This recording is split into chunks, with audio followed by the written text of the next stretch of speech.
পাকিস্তান আমলের। যখন 47 সালে স্বাধীন হইল, কাফেররা তো মুসলমান কিন্তু অনেক মারছে, মসজিদ অনেক ভাঙছে। একটা এলাকায় একটা মসজিদ ছিল, মসজিদটা ছিল মুসলমান আছে, আসলে কাফেরও আছে অনেক। কাফের ঘোষণা দিছে অমুক দিন মসজিদটা ভাঙবে।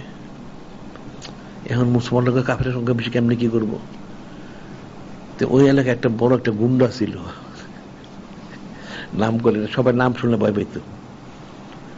মুসলমান কি করবে, মুসলমান চিন্তা করছে তাই তারা নিয়েই বুঝাইয়া, তো গিয়ে তারা বুঝাইছে যে ভাই তুমি যাই করছো না করো, তুমি মসজিদের হেফাজত করতে পারো যদি,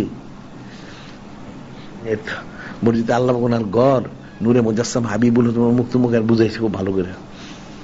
সে কিন্তু লোক খুবই খারাপ, আবার খুব দুর্দর্শ। এটা নাম শুনলে সবাই পালায়। সেটা ঠিক আছে, কবে আসবো অমুক দিন, ঠিক আছে। সেটা বড় একটা ইয়ে নিছে, ছুরি তরবারি অনেক লম্বা, ওটা নিয়ে, ওটা ওসা লম্বা, স্বাস্থ্য ভালো ওরকমই। সেটা আমি পাহারা দিব। সে সারা রাত পাহারা দিছে পুরো মসজিদ, একলা, একটা কাফের আর আসে না। তার উসিলায় মসজিদটা রয়ে গেছে। এখন সে তো একটা চরম ফাসেক। এটা বুখারী শরীফে হাদিস আছে, ইন্নাল্লাহা লা ইউআইয়িদু হাযাদ দ্বীন বিরাজুলিল ফাজির। নিশ্চয় আল্লাহ পাক ফাসেক ফাজেরে যারা দ্বীনের খেদমত দিবেন। এই যে সে কাজটা করলো, হইতে পারে সে রাজত পেয়ে যাব। এখন তাকে বুঝায় তারা মহব্বতটা প্রবেশ করেছে, ভাই দেখো এই অবস্থা, এখন তো মুসলমান পারবে না, তুমি যদি একটু ইয়ে করো তাহলে তোমার নাম শুনলে আসবে না।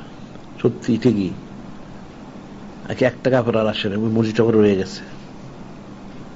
তেমন হলে মানুষের যতই ফাসেক সে হোক, সে তো ইচ্ছা অনিচ্ছা নূরে মুজাসসাম হাবিবুল্লাহ মহব্বত করে।